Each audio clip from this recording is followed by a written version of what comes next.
going to speak about Tu-B-Shevat, as you see in the presentation.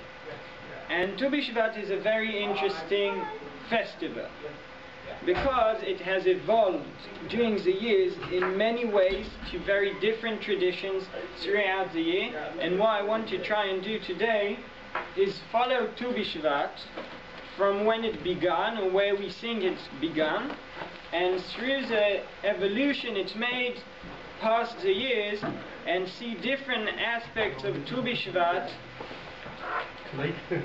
It's not too late, it's exactly on time because we started. Perfectly on time. We're set. I ate them. We need to cut out.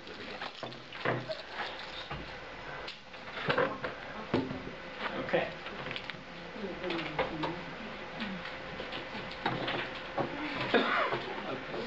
So, Yvonne, do you think I can close it over here already, or should we leave it open? What? No. It's uncomfortable, we'll close it. Close. People will come around. We're waiting for you.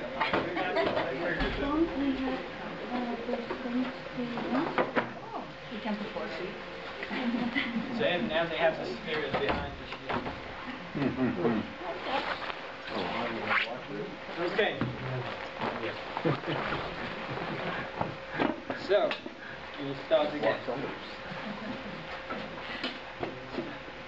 Good evening, everyone. Tu-B-Shevat Sameach. U'motzei Tu-B-Shevat Sameach. We're now already into Tu-Shevat. And what I want to try and do today regarding Tu-B-Shevat is try to track the evolution of this festival from when it began till what we have today, through different times of history, through different sources, where it began, and what do we know about Tu-B-Shevat today. And hopefully we'll try and see Tu-B-Shevat from different aspects that I hope will make this a meaningful day for all of us. So, needs to go over here probably. Very good. So, everyone knows about Seder Tu-B-Shevat. So, where does the word Seder come from? Pesach. We have Seder Lel Pesach, and it's very clear that the concept of a Seder is related from that time. And we have a very interesting tradition that starts around the 18th century in Turkey with regarding to the Seder of Tu-B-Shevat. There's a book named Chemdat Yamim, and in that book he speaks about Seder Tu-B-Shevat and why it's so nice and important. What is the problem with that book that brings us Seder Tu-B-Shevat? And I'm skipping a chunk of history that we'll get back to because this is very important for the introduction. The problem with this book is two things. First of all, we don't know who wrote it. Second of all, if we go back to the date and time and place where it was written, we have a problem. Those days, in Izmir, in Turkey, we have someone very famous walking around. His name is Shabtai Tzvi. Shabtai Tzvi was a very problematic figure in the Jewish culture. He's a Mashiach Sheker. He says that the Mashiach has come. He has different minhagim and customs that people start to accomplish. And as every other people or book that we don't know for sure what he said at those times, the book Chemdat Yamim is also suspected for Shabtot. So that's why we don't trust entirely the book or the source that is written. Second problem is, he regards Seder Tu-B-Shevat and he says that it's a Kabbalic minhag. Now, Kabbalah we have from one main place. Anyone knows when we say Kabbalah, we mean Tzfat. And who do we mean in Tzfat? Hari. Kabbalat Hari. Hari lived in Tzfat. He lived very shortly. He had a very short life. And when he dies, his student Rabbi Chaim Vital writes the book Pri Etz Chaim, and that book is really the entire Kabbalah we have from the Ari. Any minhag that is related to Kabbalah and that is related to the Ari, we practice. If a minhag is Kabbalah but it's not related to Zari, we don't trust it for sure, and that's why we don't know if it makes more damage or more use, and Kabbalah is something we don't really understand. And that's why we try not to do it. The Sefer Chemdat Yamim, when speaking about Tu-B-Shevat, and speaking about the Seder of Tu-B-Shevat, if you eat 30 different fruits from Eretz Israel, and you drink 4 glasses of wine, we'll speak later about what wine and which fruit, he says that he has this minhag Kabbalah from Zari. So what do we do when we see in a book that you have Kabbalah from Zari? We go back to Zari or to Reb Chaim Vital and we look for the source. We look throughout the years, no one found the minhag, and that's why the minhag of Seder Tu-B-Shevat has come into the Jewish life, but we don't have the real source, the good source, and that's why today, when we're doing the Seder and we're doing the Arba Kosot, the Kosot will stay on the screen and not on the tables. No financial issues involved, of course. So we continue. Zev, I think maybe I'll ask you just now. So we start, Mazal Tov Tu-B-Shevat is born, and it's first mentioned in the Mishnah. Masechet Rosh Hashanah, Perek Aleph, Mishnah Aleph, we speak about Arba'a Rashei Shanim. There are 4 kinds of Rosh Hashanah for different things. One of them is Rosh Hashanah La'ilan. What is a ilan? Tree. A tree. We meet Rosh Hashanah La'ilan and we have a machloket in which day of Shvat it is. Aleph Shvat or Chamisha Asar Bo. Chamisha Asar to Tu-B-Shevat. What is the Mishnah speaking about? Why do we mind when the trees have a birthday? So these days when we're all very ecological and everyone keeps tracks of things, so we like to know how old the trees are, and people maybe have birthdays for their trees or do things like that. But why would the Mishnah mind when the tree has a Rosh Hashanah? So to try and answer that, we have the Bartenura. The Bartenura on the Mishnah explains to us.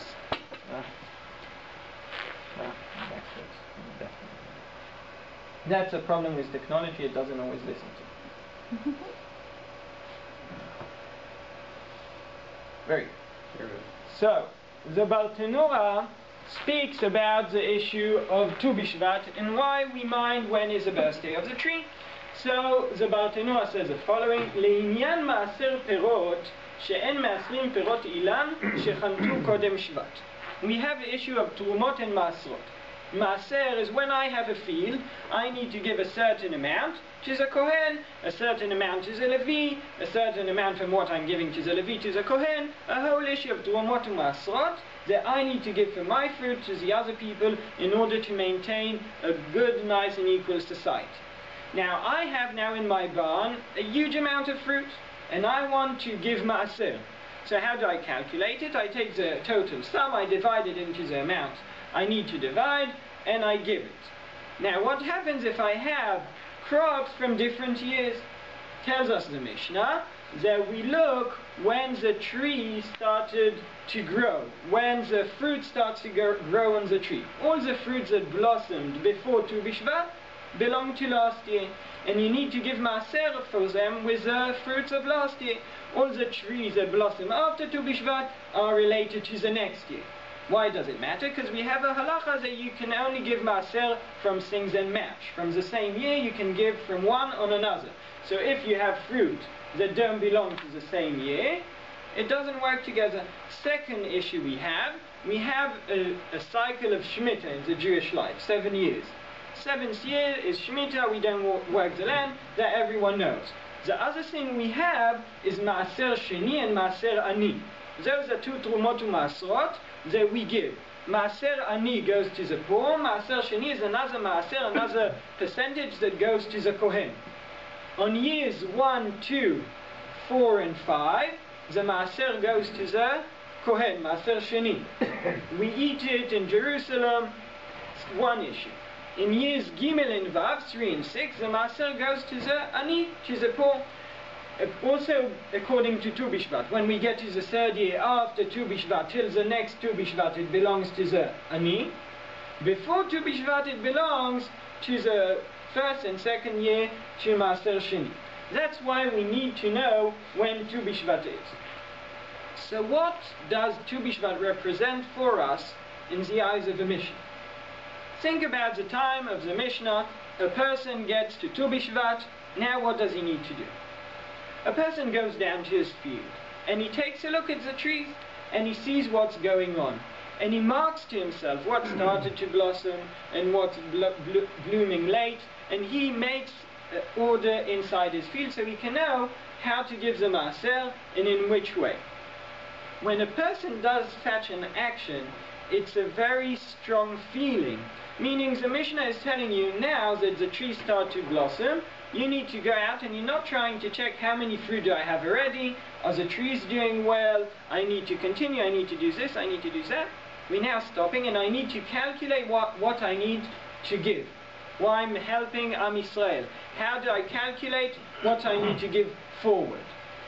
This form of Tu-B-Shevat in the Mishnah, as we said, is a more interpersonal reaction between people. Everyone goes out to the field, they check out how they're doing, what they're doing, and how we give forward, how we give to other people.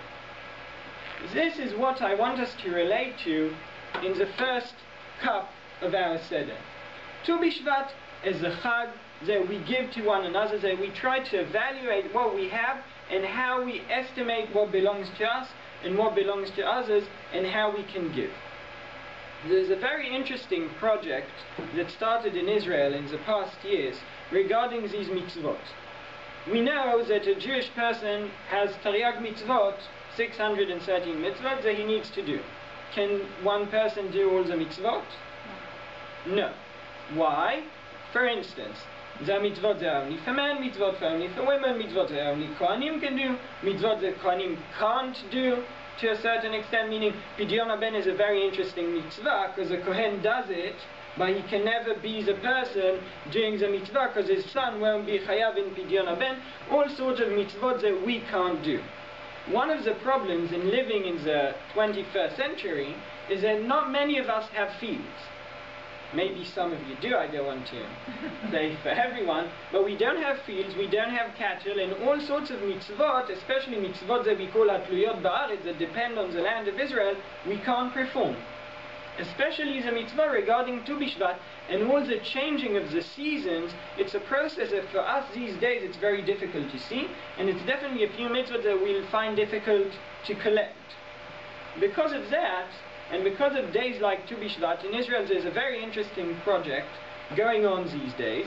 It's called the Chavat Reshit Haaretz. It's a farm in Israel located in the area of the Shomron, where they offer you to be part of the Chavah, to be part of the farm. You can pay a certain amount, and you are partly owner within the field. And what they do is, they perform the mitzvot for you, and you get notice when they have a certain mitzvah coming up, and you can come and participate. And that way, all of us, and whoever wants to, can perform these mitzvah related to days like this, that we usually find it very difficult to see. I'll just show you a very short film about it with explanation.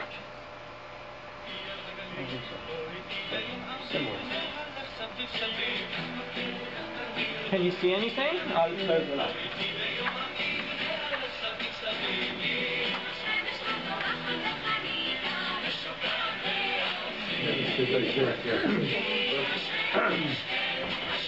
So Moshe Rabbeinu, the Midrash says, he wanted to go into Eretz Yisrael not because he needed to, but he wanted to perform the mitzvahs. These are different mitzvot that they did so far. The mitzvah of Keter Chamor, the first donkey that is born, you need to kill it or give money to the Kohen, as he sees the firstborn. Mitzvat Reshit HaGez, when you shave, I don't have a better word in English for it. You shave the sheep to the beginning, it goes to the Kohen, and you see the mitzvah performed over here.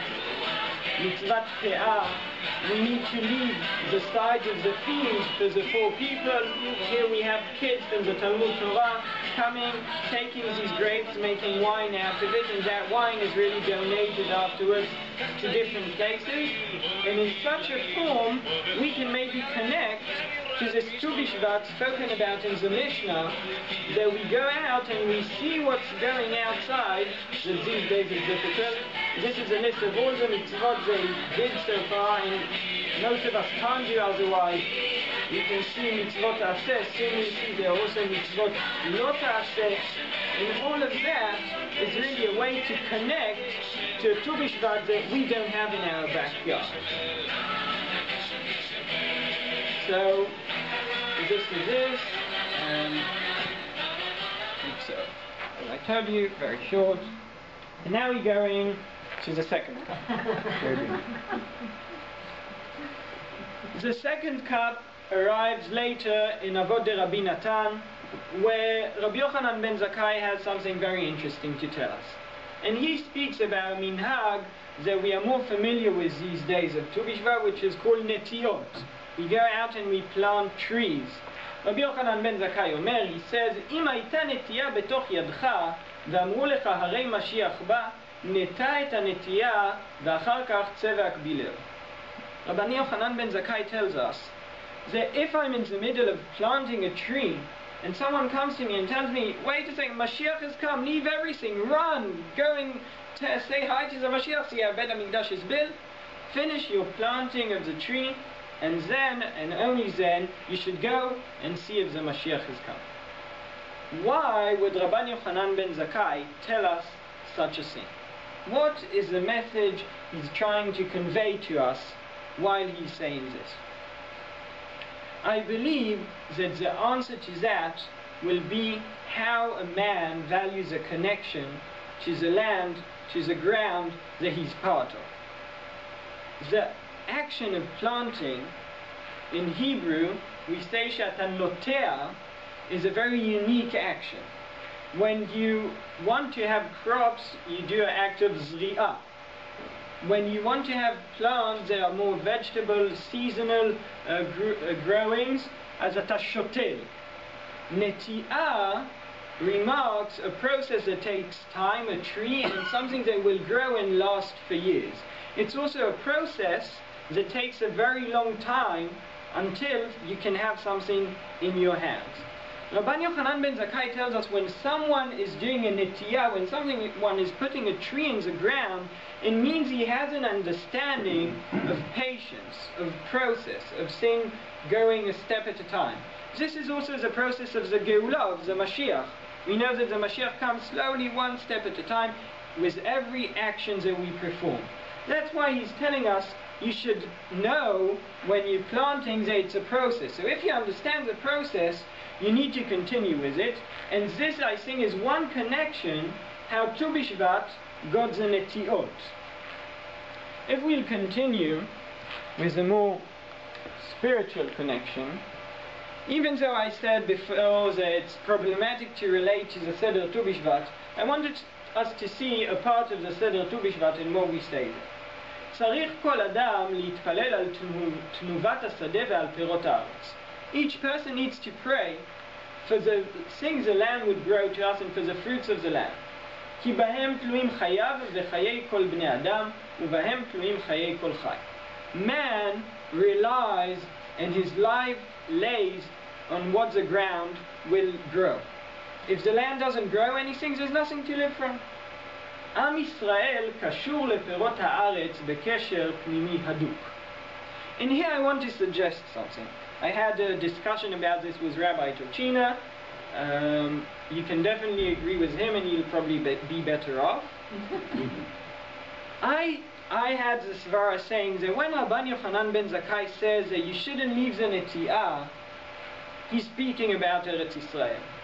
And the reason I'm saying that is because I feel that Chazal throughout the years they evaluate the connection to a land, to the land, and not to land in general. And in Seder Tu-B-Shevat, that started, as we said, in the 18th century, they had a very interesting process. They would take 30 fruits from Eretz Yisrael, and they would eat all the fruits with bracha, and they would say midrashim about the different fruits. And why would they do that? Does anyone have a svara? Anyone? Why would we take the fruit and we say a bracha and we say a Midrash, well, what are we gaining in such a way? What will change? What I would try and say is, and this is what he's saying here, בשעה, in the fourth line, שגלו ישראל מעל אדמתם גלתה השכינה ומעוף השמיים ועד בהמה נדדו הלכו וגם הארץ הייתה שממה ולא עלה בה כל עשב. When Am Yisrael left the land, when Am Yisrael left Eretz Yisrael, with them the Shekhinah went. HaKadosh Baruch Hu left Eretz Yisrael with Am Yisrael. And when that happened, nothing grew in Eretz Yisrael. If you see throughout history, and you see what was done and what was grown in 2,000 years in Eretz Yisrael and what's grown now in 63 years, it's amazing. And nothing like that anywhere else in the world. And the connection between the fruit and the people is so strong. Tu-B-Shevat, they knew, was the day I go out to my field and I look to the trees and I connect to other people. But now I have a problem. I'm in the diaspora. I don't have necessarily other people in front of me. I don't have a field and I'm not obligated to do mitzvot atluyot ba'aretz. So how do I connect? How do I have this process of connecting to all these things? So they did an opposite process. If I can't bring the people and I can't bring the land, I can bring the fruit. And if the process was always that by looking and donating from my fruits I get closer to the people in the land, so now I say the bracha on the fruit and I try to connect to the fruit that comes from Eretz Yisrael. And in that way, maybe I can remember how it was and I leave within me the feeling of Eretz Yisrael and of the land, of the mitzvot atluyot ba'aretz in a much more strong way. And that's also why we have dried fruit. There's no mitzvah to eat dried fruit on Tu-B-Shevat. What happened? They live in the diaspora. They want to have fruit from Eretz Yisrael. How does fruit get to Europe, to North Africa, to different places without being rotten? You need to preserve it. That's why you dry the fruit. And in any other way, it wouldn't arrive. These days, we do the opposite process. We have dried fruits from Turkey for Tu-B-Shevat. So that's definitely not what we were supposed to do. And these days, if we can get fresh fruit from Eretz Yisrael or dried fruit, but the meaning is to connect to the land, to understand the connection between the things. And we spoke earlier about Rabbi Chaim Vital in his book Pri Etz Chaim, and he says there something very, very interesting. And he speaks about the 30 kinds of fruits that we need to have, and he says this: 30 minei perot be'eretz Yisrael.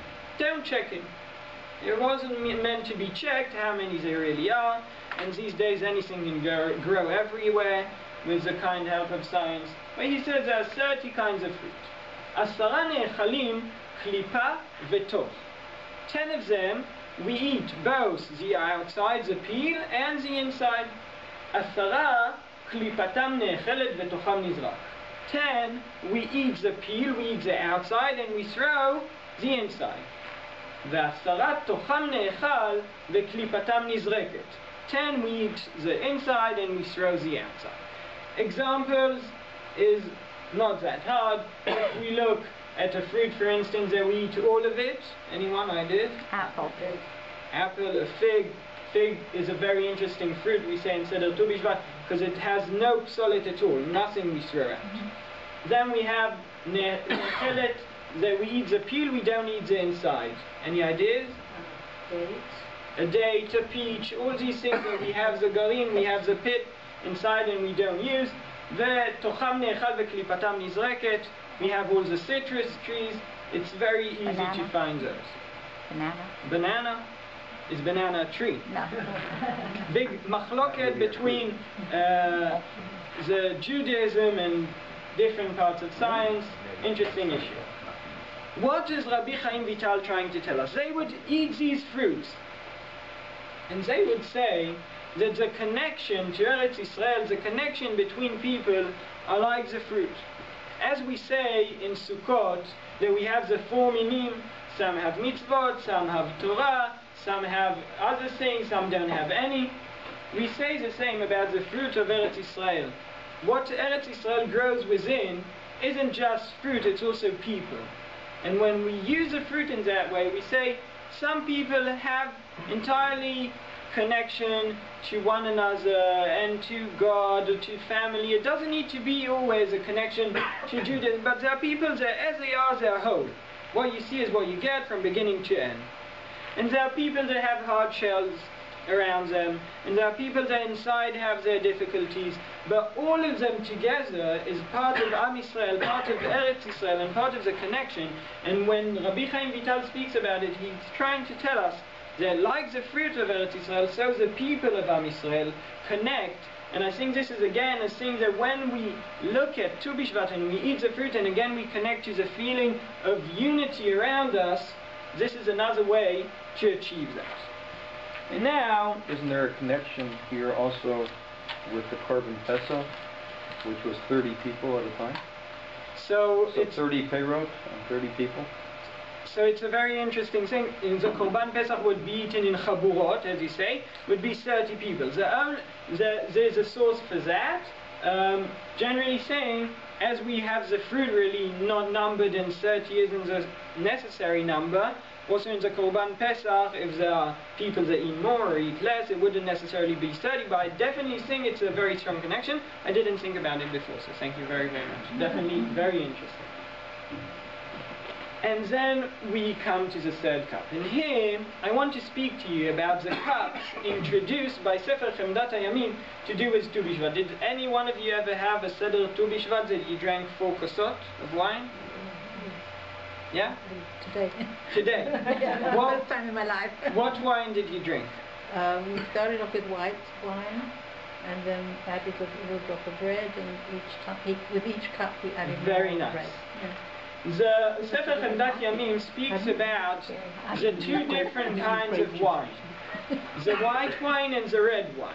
The white wine representing the winter and representing when nothing grows and everything is very dull. And the red wine representing the blossom that starts to come into the world in the time of Tu-B-Shevat. I'm sure it wasn't in Toronto when February is the highlight of the winter. Maybe it was in such a year like now, and then they could have said it. And what we do is, in the first cup we have an entirely white cup, the entire glass is white wine. We start from the winter. And we continue slowly into the red wine until the last cup is mostly red and a bit white. And here, the third cup is really when it becomes 50-50. And this is a very interesting process. And there's a Sefer Chassidut named Shemi Shmuel, and he speaks about this time of Tu-B-Shevat. And if you were in Motzei Shabbat up north at the thing in the Beit, and if you weren't, you can blame me because I was supposed to announce it. Rabbi Korobkin spoke about this issue. And the Shemi Shmuel says something very interesting. He says that it takes 4 months for a tree to absorb the water that we give it. And we have a very interesting machloket between Bet Shammai and Bet Hillel with the Chagim, with the festivals of Tishrei. Bet Shammai tell us that the spiritual rain comes down to the world in the day of Rosh Hashanah, in Yom Adin. And Bet Hillel have a different opinion. They believe that the spiritual rain or the blessing coming down starts on the day of Sukkot, the first Chag of Sukkot. What day is Rosh Hashanah? Date? Hebrew date? Aleph Tishrei. What day is Sukkot? 15th. Tetvav Tishrei. Take 4 months forward. And how long does it take the man to observe the water, the spiritual rain coming upon him? Machloket between Bet Shammai and Bet Hillel.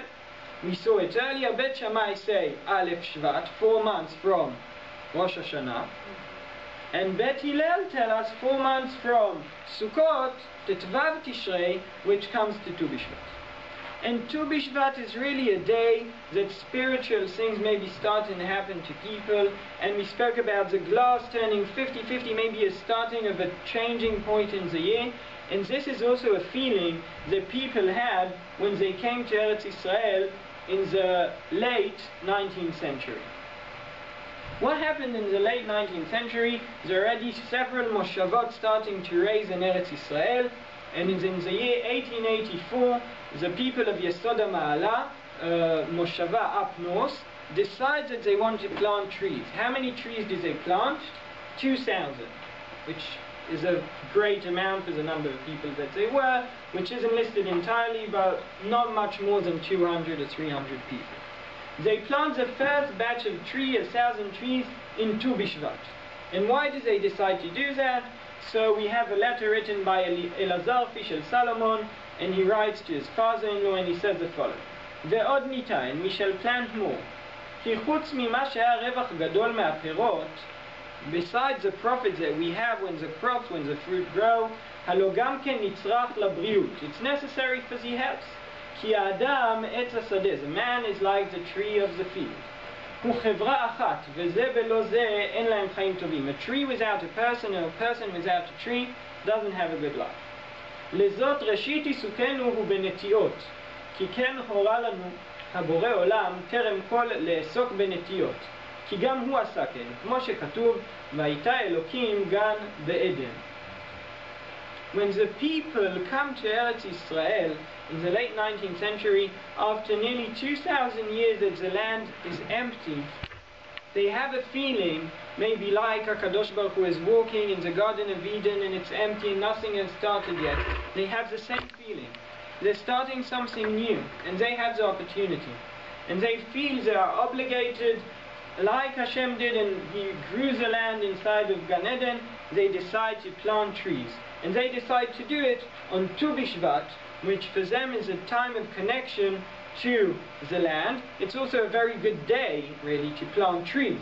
The strong winter isn't good for young plants, and when the strong winter is behind us, but it's still wet and moist, it's a good time to plant the trees, and this is what they do. Here in the bottom, I don't know if you know the song, most of you probably know, they sing Hashkedi Aporachat V'Shemesh Pazorachat, and then Tu-B-Shevat Higia Chag La'ilanot. This is a song that started in the 19th century, and one of the batim says, Nita kol har v'geva, we shall plant every mountain and hill, Midan ad Be'er Sheva, Ve'artzenu shuv nirash, Eretz zayit yitzhar v'dvash. The way to have the land, the way to possess Eretz Israel is by the action of planting. And they feel, as we said, that the time has now come for Eretz Israel to blossom again. So now, why did they decide that the day of Tu-B-Shevat is really the date that we should do it for? So the minhag of netiot that was done like we do today, that Bnei Akiva go out in Israel all around in all the schools and they go and they plant trees, started from a teacher and a poet named Ze'ev Yavetz. He had a school in Rishon LeZion, and he writes the following in 1890: Leman chabevet haneta'im, neta'ei haaretz asher nata Hashem la'avotenu lisba mituvam ve'litaneg miyofyam. In order for us to like the plants and the trees that Hashem gave to us and to our forefathers and to our ancestors, and to enjoy them and to litaneg miyofyam, you can find a better translation than me. יש לבית הספר לעשות יום טוב את היום אשר נועד מימי קדם בישראל לראש השנה לאילנות. Says Ze'ev Yavetz, he's a poet, he's a teacher, and he says we need to make a meaningful day. But in Eretz Israel, in the Jewish nation, we like to connect it. We say that it's Rosh Hashanah La'ilanot, they have a festival, so this day, this mark in Jewish schedule, we'll take that and we'll turn it into the days that we'll teach the people the importance of Eretz Israel, the importance of the connection to the land, and in that way, he says, לערוך בו במערכת ברוב חן והדר את העצים הנטעים השושנים, and in 1890 he starts that, and soon after him, Jerusalem starts to have this minhag, in Tel Aviv they have, and in 1908, Histadrut HaMorim, that is in charge of all the teachers in Eretz Israel, decides that Tu-B-Shevat is a chag. Do they have a holiday on Tu-B-Shevat in Eretz Israel? No, a chag with no holiday. And later on, Kakal, JNF, is that the true translation, decide that that is the day of the connection between the two. And I now want to show you a very interesting video filmed in 1913 in Eretz Israel, as the people really start feeling this connection to the land, and we'll see it now. This is in Migdal, which is close to Tveria. The picture isn't that good. In 1913 the video wasn't that developed. This is Migdal. Look if you can recognize a person coming soon.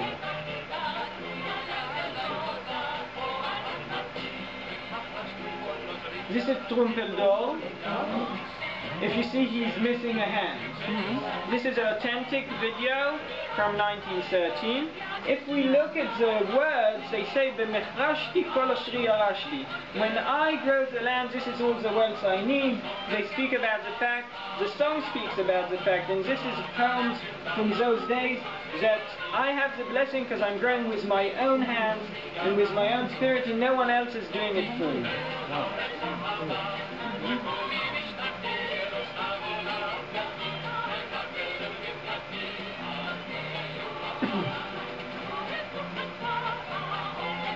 See, they say, "Katzru yadai velo zar."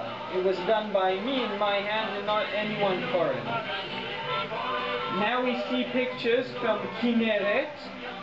Now, I want you to notice soon, who do you see in the field?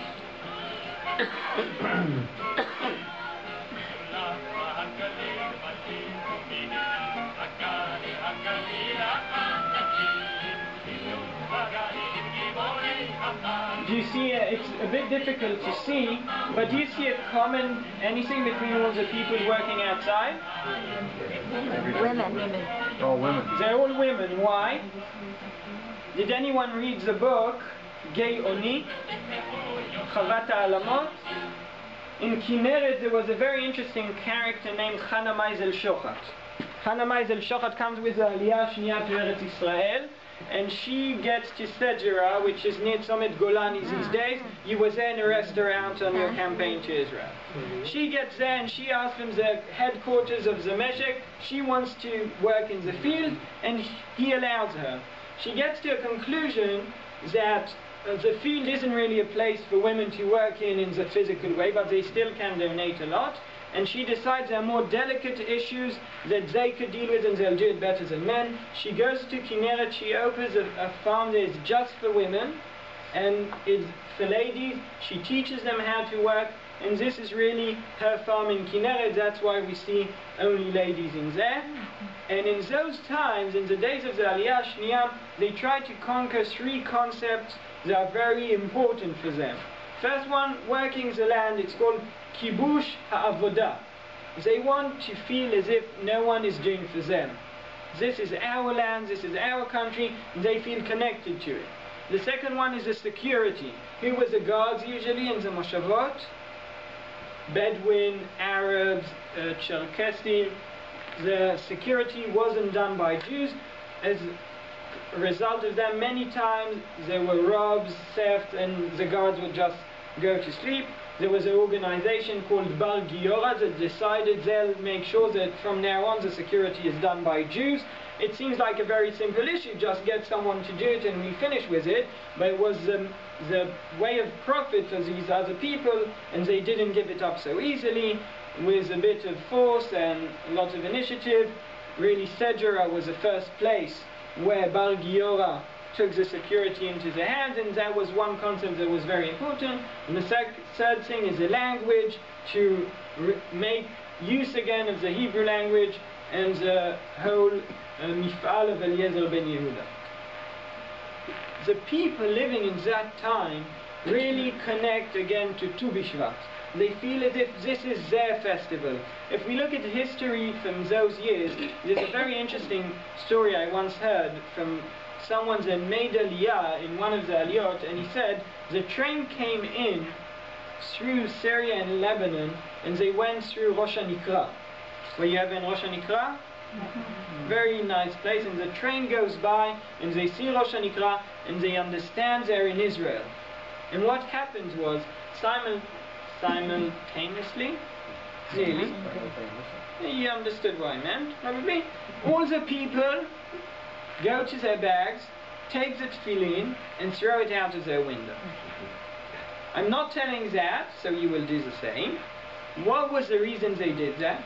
People felt as if now in Eretz Israel we have something else going on. We have something else going on. Up to now, we were connected through the religion to what we had in the past. Now we're back in Eretz Israel. Now it's a new life, it's a new Zionism. Any connection to what was in the past is gone. But they still like what was still there. So what better festival there is than Tu-B-Shevat that exists? It's very religious, it's in the Mishnah, but there's nothing we needed to do. There's no obligations, it's usually in the middle of the week, so we can take it to ourselves, and they take that festival and they make it a very important day for the whole national people regarding the beginning of our land. So that's the early time of the century till Kom HaMedina in Eretz Israel. And now we get to the last part, the fourth part.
Based on a true story.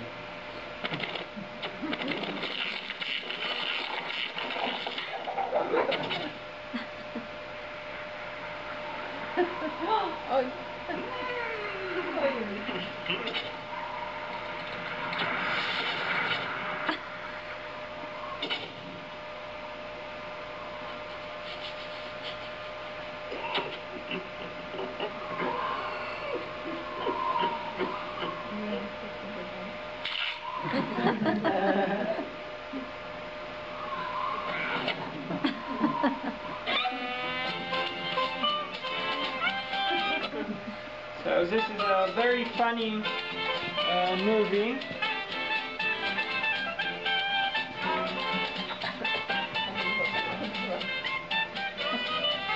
It's a Pixar movie. They're very good.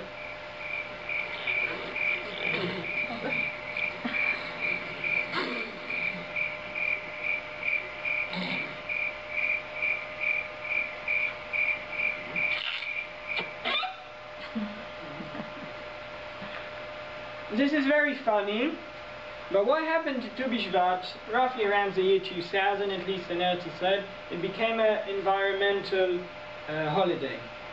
Here in Toronto, I don't know for how many years already, you have your 20 garbage cans, anything goes into a different place. I can just tell you, I had one evening that we flew to St. Louis, and one of the bins was full, and I had more things to throw, and we needed to leave the house. So I drove around Toronto with a bag full of garbage, looking for a dustbin. It took me ages until I managed to find anything. Here everyone is used to it. But in Eretz Israel, not long ago, the issue came up, and Tu-B-Shevat became the festival of Earth, of Kadur Haaretz, and we see the concept already starting earlier in Midrash Rabbah in Kohelet. בשעה שברא הקדוש ברוך הוא את אדם הראשון, when God created Adam HaRishon, he told him the following. נטלו והחזירו על כל אילני גן עדן. He took him, he showed him all the trees in the land. ואמר לו, ראה מעשיי כמה נעים ומשובחים הם. Look at what I did, everything is so nice and beautiful. וכל מה שבראתי בשבילך בראתי. And everything I created was for you. תן דעתך שלא תקלקל ותחריב את עולמי. Make sure you don't ruin everything I created. שאם קלקלת, אין מי שיתקן אחריך. Once you do the action, no one can come up and clean after you. We saw the video to start with. You should know that around the world, just from plastic bags, chewing gums and etc., die over 100,000 animals a year in sea, on land, different numbers entirely. If you go in Israel, nearly in every track you'll go, in one of the maslulim, there's a thing called Sela HaMastik. What is Sela HaMastik? It's a rock that throughout the years, students in Israel were very kind to donate their chewing gums for. And that way you can see a rock roughly this size, this wide, covered with chewing gums, with different colors and tastes. I didn't taste it. And all these things is due to error of times that man wasn't understanding what he's doing in the world, what he's creating, and how he ruins really what's here in the world. And it's very important to know that it's not a message that is disconnected from Torah. Lehefet. This is Torah, this is Judaism, all the concept of Tzar Baalei Chaim and Bal Tashchit, and all the mitzvot are connected to us keeping what we have. We don't take anything to extreme, but this is definitely a very important issue. This is a land that Hashem gives us, we need to take care of. So up to now, we saw 4 different sides maybe of Tu-B-Shevat. We started with the aspect of Tu-B-Shevat in the Mishnah, of the people looking around and looking to give Trumot and Masrot and seeing how they can connect to other people. We continued to the formatting of Seder Tu-B-Shevat, this connecting us to Eretz Israel, connecting us more spiritually, turning it into a real Jewish festival that has relations to sources, to Hashem, that is not only connected to technical issues. We continue to the third cup of the Zionism, of recreating Israel as we know it today, and now we have the fourth cup that dealt with the ecological issues. The big question is, how many kosot do we have in the Seder? 4 and 1 we don't drink. That's one. And the fifth one, Eliyahu Hanavi. And the question is, really, what is the fifth cup? And I think the answer to that is us. When we come to this day of Tu-B-Shevat, and there was so much said before, and so much done, and different minagim, and different issues, we really need to try and understand to ourselves, what is Tu-B-Shevat for us? This is a festival that was really given to us as a present.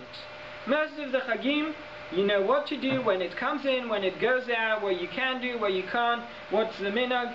We have here a festival that nearly anyone can do with it what he wants.